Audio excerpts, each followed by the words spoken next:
everybody, and welcome to this, a podcast which likes to talk about a place where, in reality and quite legitimately, you can, in theory, name a type of peoples after a kind of breakfast dish. But we wish to serve you up many other dishes on this, the podcast of Dragon Ball, here with us, up on the lookout.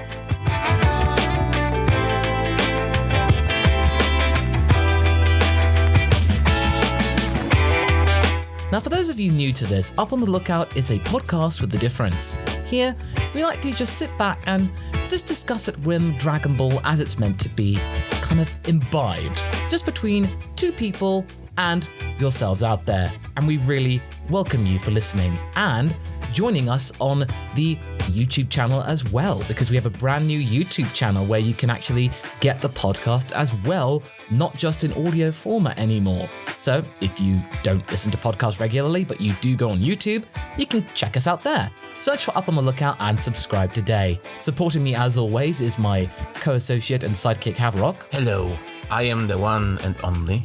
I have to admit that if we're going to be going into this topic today, it's something that the one and only Granolah has managed to, he's actually thrown a big surprise and a spanner in the works for all concerned, really, but we'll get into that in a moment. But if you wish to support Up on the Lookout into the future, do give us a like, a follow, a subscribe, tell your friends about us, and just sit back now and enjoy. Chapter 72 of Dragon Ball Super, Saiyans and Cerellian. Well, I have to admit that this was a pretty big surprise, wouldn't you say, Hav? I breezed through this chapter. It literally took me a few minutes to read it all, and that's not a flaw. The pacing of this chapter is pretty good. Yes, exactly. I was breezing through it too, even though I have to kind of go bit by bit for the YouTube review, for the kind of short and snappy review that I managed to kind of get down now. I can get it out within 2 hours. There were a lot of things to talk about, and it was really quick to get through because this was, I think, the right time for this type of content to come about in the story. Having it more action-based chapter after maybe about 4 or 5 months of not having that, mostly just story-based stuff. I mean, of course, we got a little bit of flourishes here and there with Granolah and Gas, Goku and Vegeta training, but them training, or a little tete-a-tete almost, is not quite the same as a proper battle.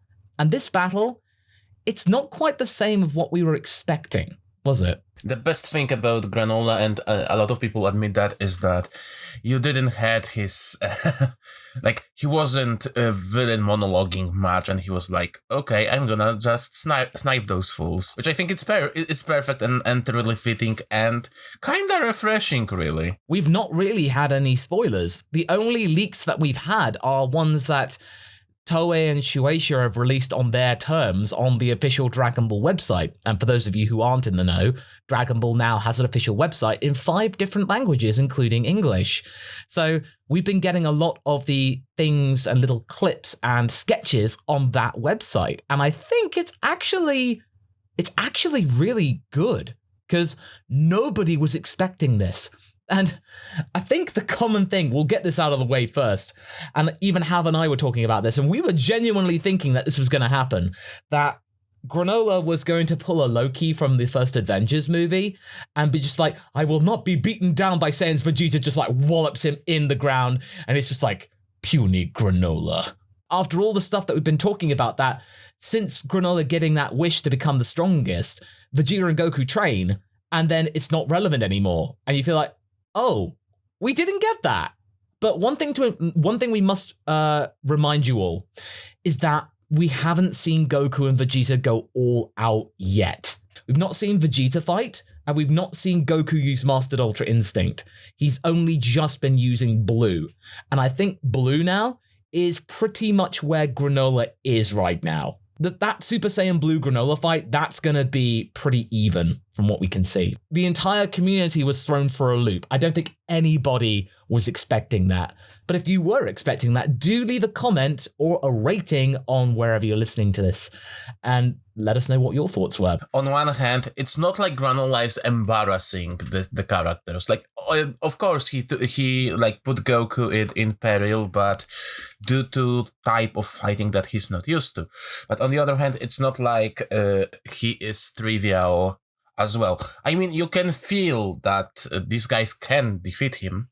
At least I can easily see that, but it's not like they are not prepared for some of his tricks, and he isn't prepared for some of their tricks, which I think makes this dynamic interesting. Yes, it certainly feels like that this isn't going to be Granolah supremely overpowered, because we must remember, he did wish to become the strongest being in the universe, and, that's no mean feat.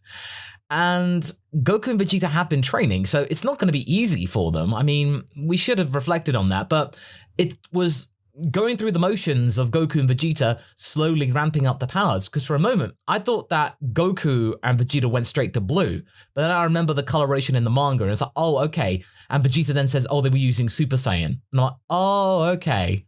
All right. And I'm kind of glad about that, because this chapter, from what I've seen in the comments and from anybody, this has sparked interest in the saga, because before then, people, including loads of higher up people in the community, were going like, oh, I don't know, oh, this has been rather boring. I'm starting to lose interest in Dragon Ball Super. It's not what I'm used to. And then suddenly it's like, oh my goodness, this is amazing. Story building, people. This was the right time to put in the action. And people that are gonna go, and they've been avoiding this and been reading the chapter, going from chapter 67 to 72 now, if they're reading it all in one go, it's pretty well to paced. We just got to remember that this is coming out monthly, when back in the day with Dragon Ball and Dragon Ball Z, this was released on the weekly with 20 pages or maybe 15 pages. Most manga chapters are max 20 pages. We're getting 50 almost, because this was 48 pages, this chapter. So this was a pretty big one, because usually they're about like 44, 48. So there are a few extra pages. Although a couple of people in the comments were saying, actually, there was actually maybe 2 pages missing from all of this. Like, they feel like it kind of just suddenly ended. And it did kind of suddenly end, to be fair, because it was Vegeta going like, I think I know who he is. And that was like, oh, it's a very good cliffhanger, very good hook. It will get people back for the next one. But you feel like there could have been at least a couple of more pages of Vegeta scouring the wreckage of the Cerellian society. And a lot of people were actually making in the comments, oh man, we love Detective Vegeta. Oh yes, Detective Vegeta Holmes at your service. Elementary, my dear Kakarotson. Elementary. I think they might show it in the next chapter. They didn't want it to get all of the Vegeta's thought process, because it's an insult to poor Granolah that even Vegeta isn't immediately aware. Wait, who are you again? Yeah, and again, this is why I love doing the reviews. It's the community responses. And lots of people were like, it was the Thanos thing of like, Granolah comes, I'm here to kill you. I don't even know who you are. To be fair, Granolah has now cemented himself as a no-nonsense fighter, and that is pretty rare. I mean, the last one that really springs out to mind is Cooler in the 5th movie.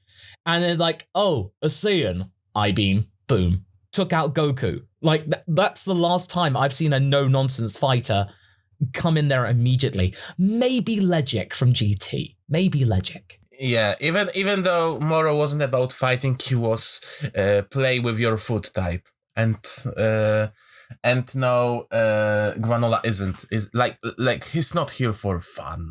No, he's not even really here to understand his opponent. He's just like, you're Saiyans. Saiyans must die.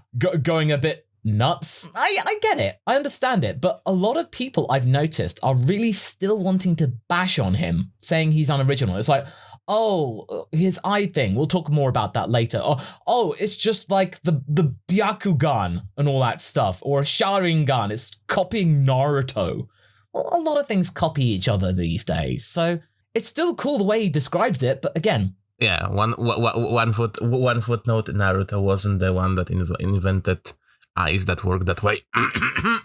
Yeah. And I did get an email from Gary Johnson, but again, we'll bring that for later. But yeah, Gary emailed me, and it's something that I did want to discuss, because this is relevant to Granola's mission, because there is a character that we've forgotten that is associated with him. But we'll move on to that in a moment. But the next thing I want to discuss is the thing that happened 40 years ago on Planet Cereal that Gas does not like remembering, and Elect's just, oh, it'll be fine. There are a lot of theories swirling about this, and I get the feeling that either that's the first time that Granolah fought with Gas, or maybe was this the method of how they got the planet? Was it as clear-cut as them just picking up the pieces, or did they pretty much just finish off the remaining Cerellians instead of the Saiyans? I get that little sympathetic vibe from Gas, like... I think that Toriyama and Toyotaro want us to sympathize with this guy, like make him a sympathetic villain. I mean, yeah, like it may be that the hitters were like getting rid of the remaining survivors, and Gas wasn't really feeling well with that, Yeah, or maybe he regrets what he did, because Elect says, you've changed a lot since then, it won't be like last time. And maybe Gas has matured, or maybe that like little headdress that he's got is some kind of control. We don't know that. That's all speculation. But in a way, you could say Elect is gaslighting Gas by just saying like, oh yeah, you may have been a bit of a loose cannon by then, but you're fine now. And then that makes Gas think, well, am I really? Making him doubt himself. And that's the control, because obviously Elect sees Gas as a potentially really useful fighter. And it's something that Hav and I really suspect that this is going to be part of not maybe necessarily the final battle, but Gas will be fighting Granolah like one more time. And maybe the Saiyans have to help Granolah.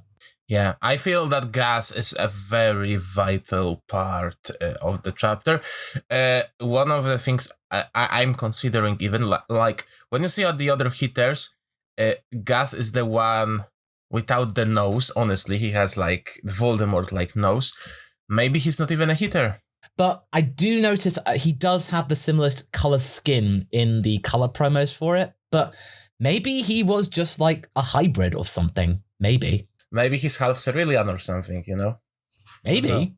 Yeah, we don't know that. But I then now want to go on to the way that Goku and Vegeta go about things, because I suspect that Beerus had a pep talk with Vegeta before and go like, now Vegeta, the one thing you need to do is to prove to Whis that I am more awesome. And Vegeta is pretty much just going in hell for leather.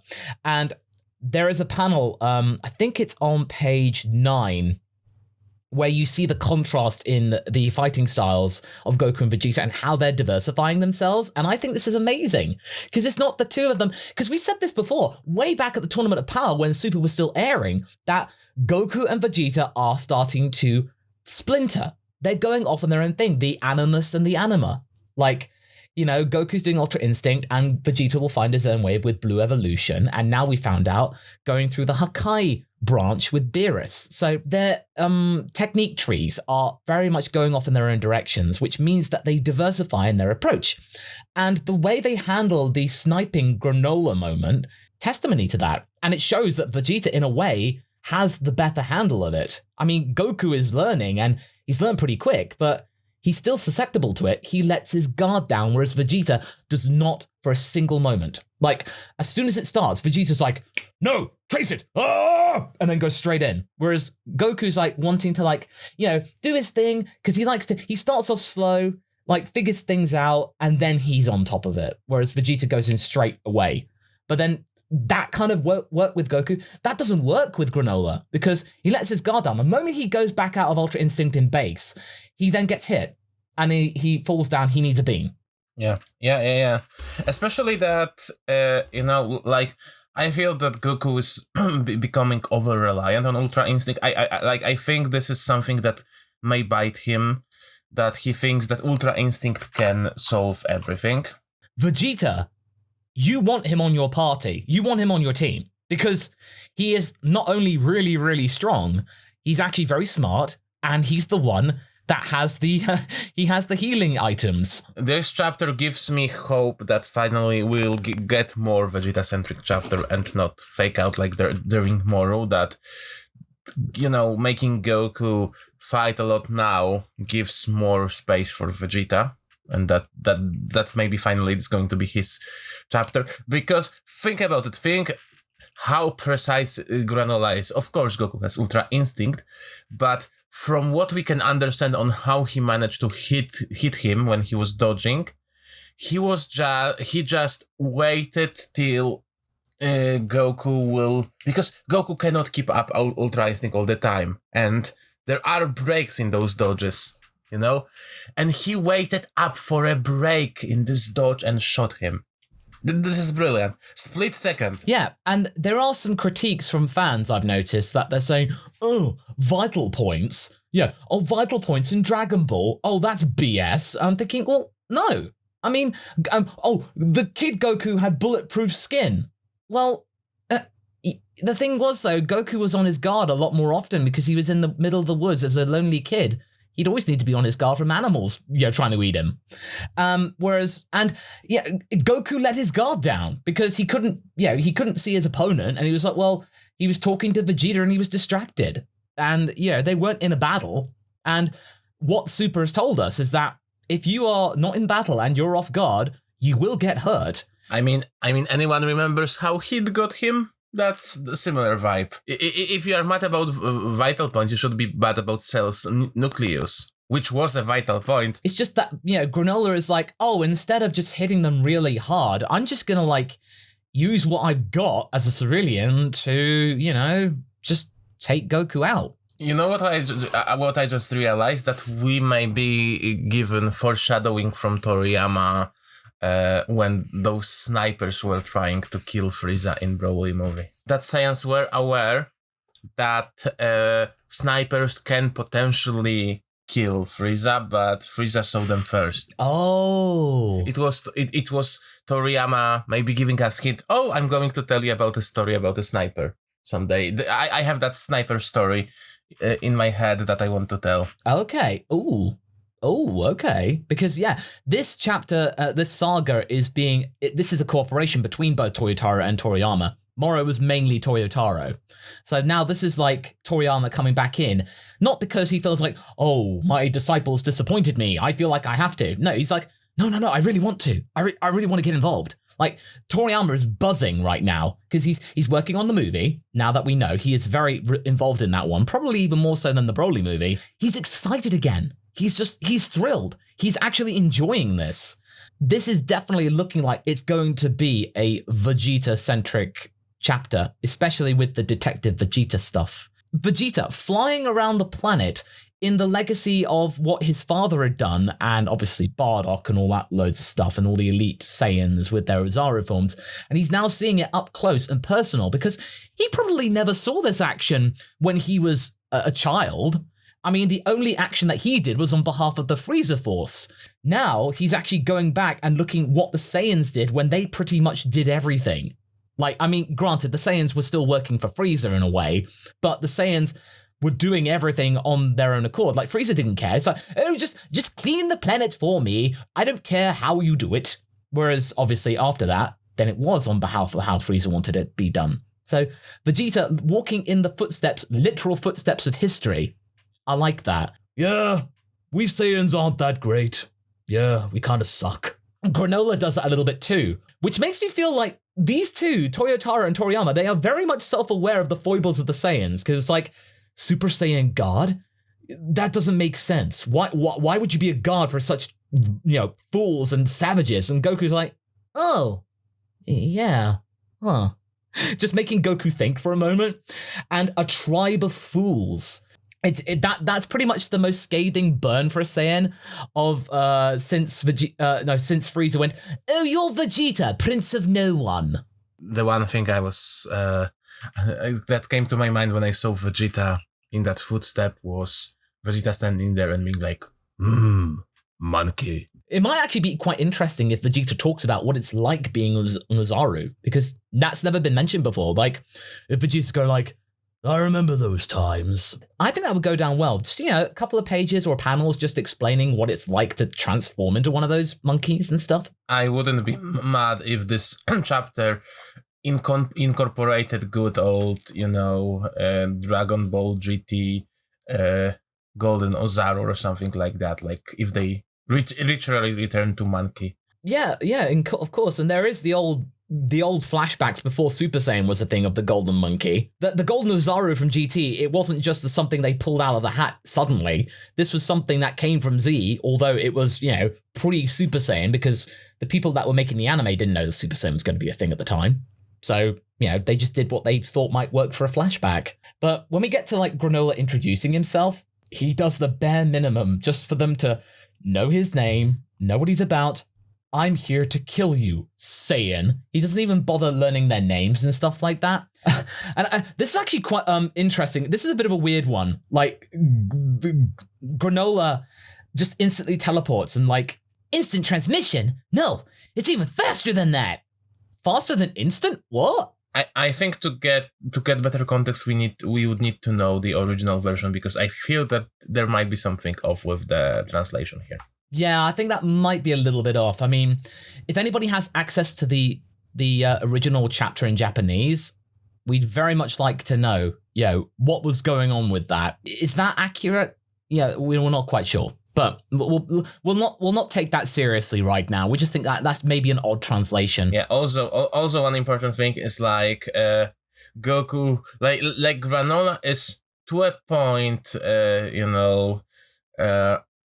not affected by Goku magic in that sense that, oh, tell me more. Wait a minute, I have to kill you. He's telling him, but he snaps out of the whole Goku conversation. Oh yeah, and this is my, you know what? Sorry, I got distracted. I'm here to kill you. It does seem like, and Geekdom mentioned this, is that not only does Granolah have more power, he has techniques, even though he sat around most of the time just sitting around waiting. So 147 years of gaining techniques, and he's not playing the Dragon Ball game. He's not even naming the techniques. What a boring person. He's dry, like cereal. I mean, you need a bit of Captain Ginyu in your life. Just saying. Bit of milk. He only knew one thing from the Saiyans, and after, being traumatized and never properly healing that trauma, I can totally see why he's behaving the way. Oh, yeah. Oh, yeah, of course. I understand that. He is there. He's been hell-bent on getting revenge for on the Saiyans and Frieza for a long time. So why would he be having any niceties and stuff like that? I do understand.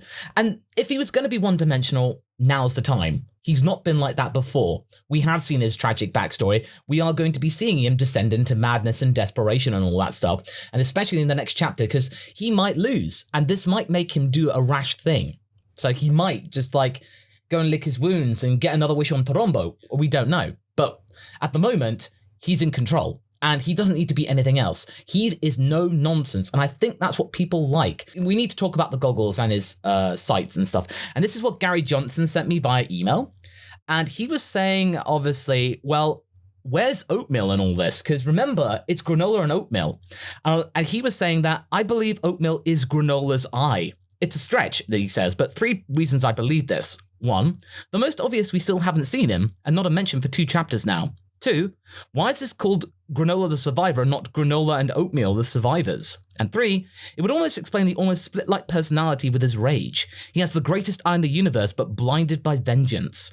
He hasn't worked out the details, but he's guessing that the connection between the two is like a Schneiderverse Kryptonian codex. I always thought that Oatmeal was the goggles, maybe an AI inside the goggles kind of containing the power. It was talking from the goggles, so that's why, I like this theory, but how do we explain that Oatmeal was talking from the goggles to this other bounty hunter earlier in the saga? I mean, it could be cool as that the eye has a personality. The way it works, it then translates itself using the goggles, as in a means of communication with Granolah, because obviously eyes can't talk.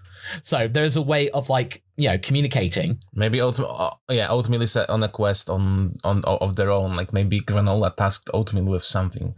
In classic Toriyama fashion, we'll see that Oatmeal is just a very small creature inhabiting the goggles. Especially that we had a very small fighter already in Tournament of Power. Realm of possibilities and all that. It's not out of the woods. Universe 7 equivalent to a Universe 4 fighter. I would love it to be a split personality, but we'll see. I think that might be a big reveal. It's gotta be, because if it's just there and there's no big reveal or big build up, that's going to be a bit disappointing, I will admit. But the one thing I do want to bring up is that a lot of people are considering like Goku is being stupid and childish, thinking that Granola's the enemy. It's like, no, right at the end, Goku's going like, I thought you were the bad guy. Like, Goku's going like, no, wait a minute, this doesn't make sense. Like, I can tell who's a bad guy and who isn't. And he's going like, wait. He's trying to talk to Granolah, but Granola's going like, monkey must kill monkey, and all that stuff. Like, he's blinded now. Like, he's just like, I don't want to talk to you anymore. Give me this power that you've talked about. Get on with it. And then the next page is them powering up and Granolah doing the scream. He's doing the thing. The battle has evolved from, sniping from a distance to scoping out powers, and now we're getting the typical bread and butter of Dragon Ball, which is screaming, powering up, ki, fighting in the air, and loads of punch struggles and stuff. So we're getting a little bit of everything. I think what might happen is that he will lose, but Vegeta and Goku will be like, no, we are not going to kill you, you are not a bad guy, and they will just let him live and leave, which would infuriate Granolah even more. They're toying with me. That's it. That's what they must be doing. They're going to come back and kill me later when I'm not expecting it. Well, I'll be waiting for you, Saiyans, and stuff like that. It's just going to make him even more desperate and bitter, because he didn't get the fight. He didn't get the conclusion he wanted. And now these Saiyans are just letting him go. That's the worst thing that you could do. And Goku's just like, I'm just being nice. Throughout all of this, Oil is like, oh man, okay. He's genuinely worried that, Gas might be in trouble here. Can we just say that it's kind of funny that the one that has to be sneaky is Oil? The big, tough, stupid one, if you're going to go to the DBZ school of thought. You think that'd be Maki, but I think Maki's probably had enough screen time. We've not had enough of Oil on his own, which is kind of interesting, and it's good to have some solo action and stuff. And a lot of people are now saying, well, Goku's not even using Mastered Super Saiyan Blue at the moment, because Ki is projecting all out of it, because we got that in the Goku Black arc and the Zamasu thing in the manga. Goku could, internalize all of the Ki that's being sprouted out. So, again, Goku's got more to Super Saiyan Blue, because Kaioken Blue does not exist in the manga. At least I believe it doesn't. I found the Blue Kaioken in the manga. It was in the manga. Okay, fair enough. Yeah, I stand corrected. Fair enough. I'm more than happy to admit that I might have misremembered. But yeah, the Shigarians. I get a feeling, if this were me, if I could be writing this right now, the Shigarians will get involved. Some of them may get injured. Some of them may even be killed. And Granolah will be held responsible. Ooh. I can imagine the Shigarians, who've been nothing but nice to Granolah, may just say, you're not welcome here anymore. We've been so kind to you, and this is what you do to us? Leave. But then he'll blame the Saiyans. He'll only feel bad for a moment, and then he'll just blame the Saiyans. Oh, those Saiyans, they made me do that. Again, this is going back to Invincible this is Granolah talking to Goku. Why did you make me do this? Or he might be, he might go, you want to banish me from my home? He might snap in that direction. Jeez. I didn't think about that. If he did that, that would be a bit like, that goes in line with him going mad. That could give Vegeta a great scene of stopping him. Like, stop, you don't want to do this, you will feel bad your entire life. You don't want to do this, trust me. What do you know, Saiyan? That would be such a great... Oh man, again, Vegeta's getting a lot of character development at the moment in Super. Toyotaro is doing him a really good service, and he's doing more of it. And actually quite subtly too, with all of this detective work and looking through the rubble of the Cerellians. If he's the one to save the Shigarians from Granolah, and as you say, give him the talk of you don't have to do this. You will regret this. Man, Vegeta doesn't even need to win a battle anymore. He's won our hearts. Also, Also, a few more things before we end it. Like, for sure, hitters will use the Cerellian Dragon Balls, probably to power up gas. They are around and they have a Dragon Radar. I wonder how many times they will use Cerellian Dragon Balls. I feel I know what the gimmick with them is. You know, like, they don't have a cooldown, but that makes them pretty OP, and I think I know what's the weakness of those Dragon Balls. That they, each time that they are wished upon, they drain from Monaito. Oh, yeah.